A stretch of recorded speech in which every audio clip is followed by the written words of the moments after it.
pas de prix, mais le prix nous coûte la vie. La fin du mois s'écrit bien avant qu'elle commence. J'avance dans un monde où les factures portent des visages, où chaque billet devient une gifle, chaque course un chantage. Depuis l'année 1968, on parle de liberté, mais aujourd'hui même respirer semble taxé.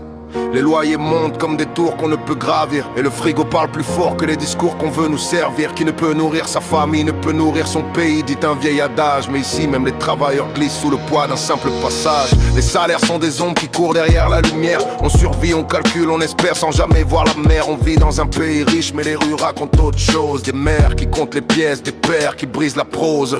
Le coût de la vie c'est pas les chiffres, c'est une peine, une lutte quotidienne qui s'écrit dans la poussière et la gêne.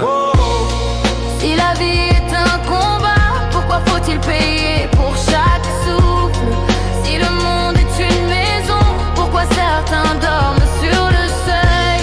Le coup du silence est lourd et les cœurs le portent sans bruit. La justice recule de jour en jour, mais l'espoir tient encore. J'ai vu des familles se fissurer sous la pression des prix, des couples se briser parce que la fin du mois s'écrit comme un verdict, sans appel, sans juge, sans témoin. Dans l'histoire, même les rois tremblaient devant la faim.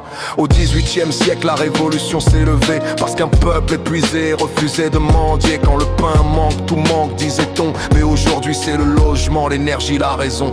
Les politiques jouent aux échecs pendant que le peuple joue sa vie. La gauche et la droite s'accusent sans construire d'abri. Les écrans attisent la haine, divisent les opinions. Et pendant qu'on s'insulte, l'inflation affûte ses griffes sans pardon. Les tensions deviennent armes, les débats deviennent murs. Les rancœurs s'empilent comme des pierres dans un mur. Et derrière tout ça, les familles s'endettent. Les étudiants sautent des repas, les anciens vivent dans des retraites minuscules qu'on oublie de regarder. L'histoire nous l'a dit, un peuple divisé perd ses ailes. La Rome antique est tombée ainsi, belle mais irréelle. Si la vie est un combat, pourquoi faut-il payer pour chaque souffle? Si le monde est une maison, pourquoi certains dorment sur le seuil? Le coup du silence est lourd et les cœurs le portent sans bruit. La justice recule de jour en jour, mais l'espoir tient encore la nuit. On dit qu'une nation qui oublie son peuple se condamne elle-même. On dit que la tempête est proche, mais certains n'ont jamais eu d'abri. Jamais eu d'abri, jamais eu d'abri.